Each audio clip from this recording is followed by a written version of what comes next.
So what do we have? In the city. That's why I'm so blessed to be out in the country and be away from all of this damn chaos. But what have we had taking place during the last week or so?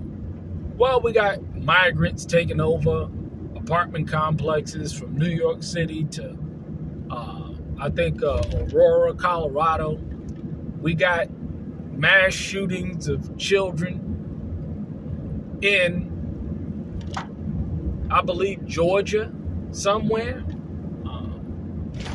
You got mass shootings, people barbecuing in the West Indian Day Parade in Brooklyn. 4 people got shot. A whole bunch of people got shot and killed up in Westchester. What do all of these incidents have in common? What do they all have in common? A lot of people, coupled with or major densely populated areas, combined with a full-blown moral and economic collapse of society, and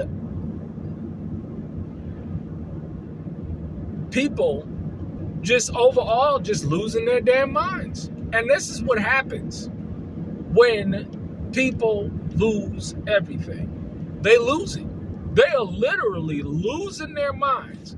Out from California, we see the tent cities. We see just the debauchery that's taking place.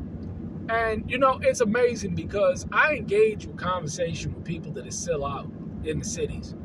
And they act like it's normalized. They act like, hey, well, there's shootings that have happened everywhere. This is just normal. It's become normalized. And they normalize and they justify this behavior. But when people get enraged, when people want to take up arms and do something, when it happens to them, when they're the victim or their children are the victim of some type of violence, then they want to get up in the front of the cameras and claim how this has to stop. This has to stop. This is what we see going on in society today.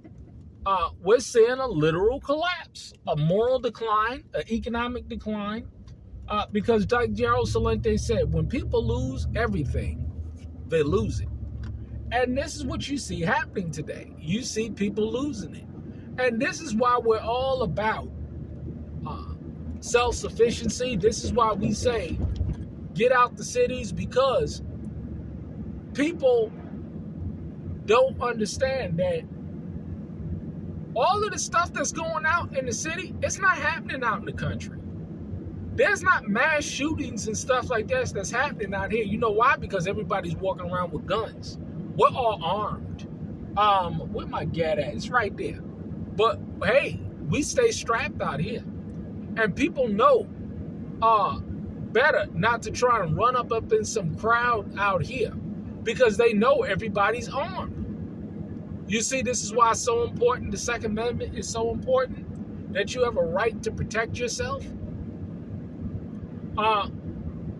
People don't seem to get it. But hey, and it's sad because all of those people, they also had one thing in common.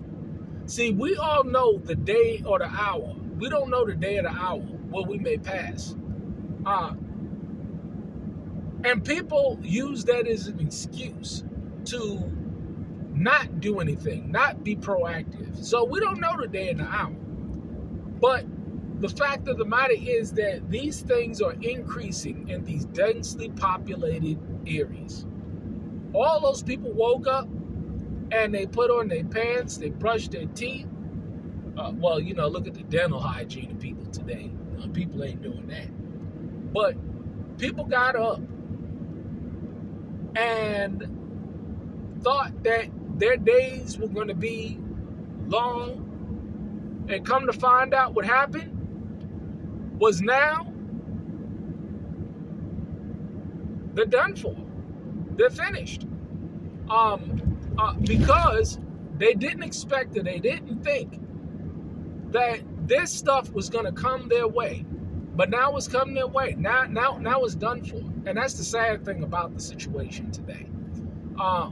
People don't realize that it is important to get out of these cities. It's important to make sure that you are living in such a manner that you're not putting yourself in any kind of extensive harm's way.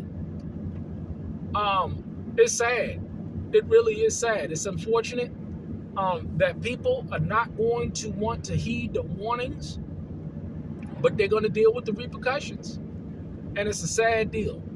But this is why we say, there's a multitude of reasons why we say, get out the city. Raise and grow your own food. Learn how to hunt. Learn how to develop healthy relationships. Learn how to do all of these things, because if you're able to do these things, you'll minimize the opportunity that this system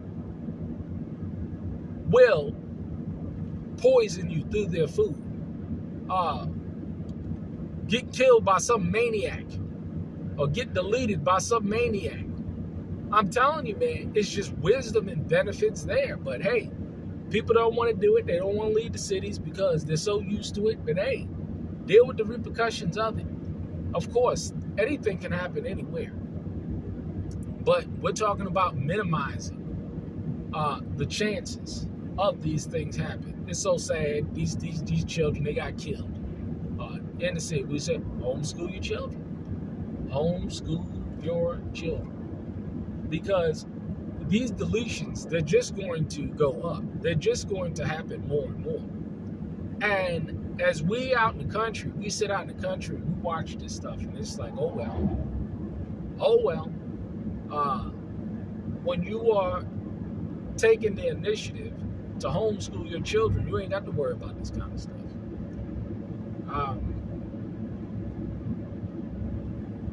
Hey, I can understand how Noah felt, how Lot felt. But didn't it say, as it was in the days of Noah, so shall it be in the second coming of man? We're seeing this stuff. We're seeing this stuff. People just don't want to hear it. They don't want to listen. They think they got everything figured out until shit hit the fan. Because whether it's a school shooting or a carnival shooting or a holiday shooting, it definitely did hit the fan. Shit definitely did hit the fan for them. Stay encouraged for those who get it and understand it. Stay encouraged. We win at the end, and we are winning right now. Shalom.